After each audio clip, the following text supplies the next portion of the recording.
some guy who cooks here, and I've decided that for the 4th, I'd like to do some pork belly. But I can't just do it anyway. Nay, I've got to do it a special way. And that's why it's getting crispy. First things first, we want to cut this thing into pieces. I want to go relatively square here. That's our first step. For this next step, you really should have one of those meat tenderizers that uses a bunch of little metal spikes that punches little tiny holes in the surface of the meat, but I don't have one of those, so you can also use toothpicks. I don't recommend necessarily using toothpicks if you got a choice, but I don't. And they'll work. It's gonna take longer. Now we go ahead and take our toothpick and we're just going to jab in the surface of the skin on this pork belly. You wanna get as many little teeny tiny holes. You don't need to be able to see them, but there's as many little teeny tiny holes as you possibly can. This helps create that crispiness when it's ready.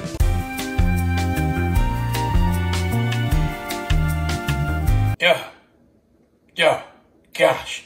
Make some room for a pot of boiling water. My kitchen is a mess once more, but that's okay, because diamonds are forever. Yeah. I mean, I guess you could use sink water, but I'm gonna use the filtered stuff because I want this to be nice and stuff.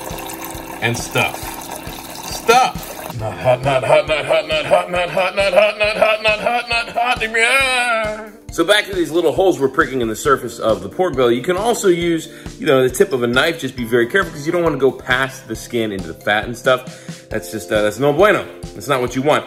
You only want little teeny pinpricks in the skin itself. And another big reason for that is so that you can get that really bubbly, crispy, chicharron look for the crispy pork belly. Our water is a-bubbling. Let's go ahead and take our pork belly with that nice toothpick pricking of the skin and lower it in a piece at a time. We're gonna parboil this for about 10 minutes.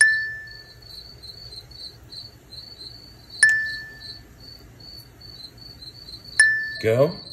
Last 4. As long as they're fully submerged, we're good to go.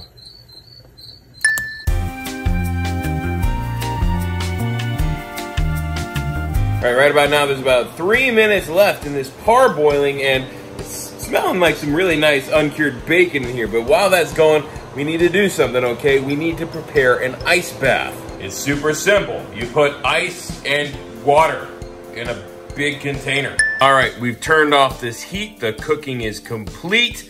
Let's go ahead and get these 1 or 2 at a time. Transfer them on over to our ice bath. And you get an ice bath. And you get an ice bath. And you get an ice bath. Everybody gets an ice bath. All right, now that it's all been shocked in this ice bath and cooled down a little bit, the skin here is a lot more gelatin-like. We want to poke even more little holes in it, but we want to be a little bit careful because we could, tear it apart. It's a lot more tender than it was. Next up, now that we've got those pinpricks in all these, go ahead and grab some paper towels. We want to dry these off as much as we possibly can, okay? All right, that stuff's as good and dry as it's gonna get. Next up, get yourself a plate here and put in some vinegar. You can use plain white vinegar. I'm gonna use some red wine vinegar and just go ahead and put a nice layer of it down on your plate. You want enough that the skin layers of these pieces of pork belly can sit in that vinegar, okay? So we're gonna start taking these one at a time. Again, just skin side down in that vinegar. Make sure they all stand up here, nice and tall and proud. I will admit this is a little experimental because this is my first time making crispy pork belly, and most things say to use regular white vinegar, but I'm really intrigued to see how the red wine vinegar treats this. And this plate is gonna go inside the refrigerator for at least overnight. And here we go. Careful not to spill any of this vinegar because, it's very easy to do that when transporting stuff. Hey, can you see me? Can you see me okay? Can you see me okay? Yeah, we got the pork belly. Like I said, it's gonna sit in the fridge overnight, uncovered in this red wine vinegar. See you soon.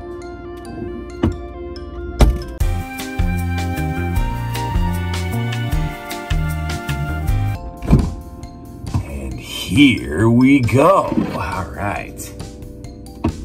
And as you can see, this pork belly, the skin has taken on some of the color from that red wine vinegar. Actually, most of that vinegar has kind of been absorbed. I left it in there for a little longer than I meant, but that's okay. I think it's still gonna be just fine. But in the meantime, we're gonna transfer it over to a bowl of water. What we wanna do is really just rinse it off, go ahead and push and wipe a little bit in that skin. You don't wanna break it apart, but just enough that we can kind of just rinse out that vinegar. You don't want the vinegar flavor to be too strong, so we want to get as much of it pulled out of here as possible. Then we're going to dry all this up with some paper towels and get to cooking. All right, now do the toothpick trick one more time on the skin of all of these guys now that they're nice and dry. Then we're gonna hit them with some of my signature rub. Now, I just wanna note, now that it's had that time in the vinegar and all this time to dry out and such, toothpicking it is super easy. It goes in a lot easier than when we started. So yeah, be careful. You don't want to stab too deep. You just want to get the skin and as many little pricks as possible. All right, guys, so what goes in my signature rub? Brown sugar, salt, pepper, a little bit of an accent, garlic, dash of cayenne, paprika, smoked or otherwise, dash of cinnamon, chili powder, dash of ginger, mustard seed, onion powder, and some chipotle powder for a real smoky hint. We want some smoke in this, guys. Now, what we want to do here is make sure all the meaty sides get it good, okay? Just nice coating of this rub. Like I said, on all the meaty sides of this, we want to leave the skin alone for now. This rub, by the way, is called the Kitchen Sink 2. Next up, aren't I glowing?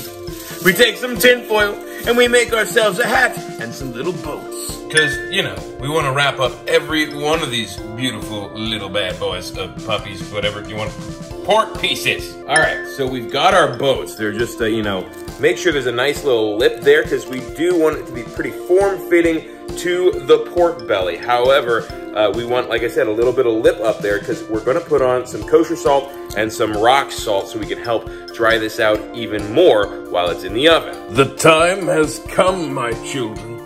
Prepare to be assaulted. All right, a nice good crust of salt on top of all of these. And if you're worried about them tipping over, just go ahead and put them in a oven-safe pan, aluminum pan. That way they can all cook standing up nice and even, and we're good to go. All right, guys, and now we go ahead and set them in here at 450 degrees for about 2 hours. And in case you're wondering about the hat, it's so the government can't steal my secret rub recipe, which is now on YouTube.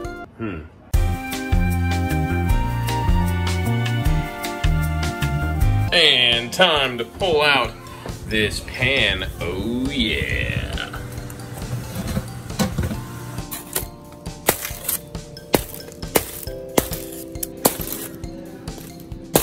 All right, guys, hats off.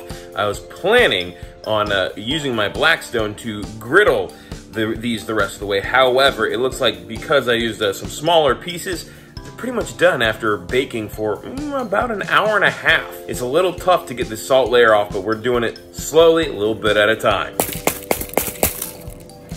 And here it is. Most of the salt is off of there. We got that thick, crispy, crunchy layer on top. That's why it was so hard to get the salt off, guys, because when you bake it the right way, bake it all the way completely before getting the salt off like I did, well, it becomes one big, thick, solid layer, and you have to kind of grind it off a little bit at a time. There's still some over here, so I'm still working, but we want to try a piece in the meantime. So let's go ahead and just get this right off the top. Oh, man, look at that. It's just a beautiful, juicy lump pork underneath, and here we have that crispy crust, that chicharron. And I have a guest here to try it with me.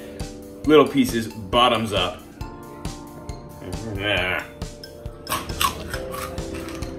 You can hear that. Ooh, a little salty, but oh my gosh, is that good. And it's probably way better with an actual full piece of the pork belly. So what do you say, should we grab a piece of that too? Let's do it. Yeah. And here it is. It's greasy, it's hot, and it's juicy, and it's bottoms up. Here we go. Oh. That rub. That works. I guess the next step is to try a piece with the crunch still on, huh? Sure. Yeah. Sure? What do you mean sure? You mean let's do it? I mean, is there any left? Because I already get most of it. What are you talking about? It's all right there. Is it? Is he looking into the future? Give me that hat back. All right, go ahead and pick your piece. Oh. Yes, pick your piece. Which one? All right. Go and grab it. Oh, okay. Yeah. I thought we were just sequestering. We're toasting, yes. Yeah, let's see. Crunch and munch. Well, chew. Oh, listen to that crunch. Look at that, listen to that crisp, and look at that delightful face. It's like, oh. How is... That's rendered very nicely, so it's melting in my mouth. Get a little of that brown sugar from the rub. Gives it a nice sweetness to complement that saltiness. Yeah. All right, I guess it's my turn, huh? Mm-hmm. Here we go. A little crisp, a little chew at the same time. Mmm. Oh. Yeah, I'm gonna go for the rest of it. Mmm. Yeah, the pizza is fat rendered nicely. Look at my hand. It very definitely rendered nicely. And you're right. I feel like I could use a little bit more brown sugar, but that is good. Now, unfortunately, guys, didn't get a chance to put this on the Blackstone. Oh, darn. I guess that means I'm gonna have to do it again, but that's okay. I hope you enjoyed it. I'm definitely enjoying it, so I'll catch you next time. Some guy who cooks out. This has been some amazing crispy pork belly. Make sure you like, subscribe, comment, and share. What about you? You intend to share? No. I didn't think share was on the table. I thought it was mine. Okay. You play it that way. You play it that way. Until next time, everyone. Until next time. All right. One more piece here. Oh. You hear that? Ooh. See you guys.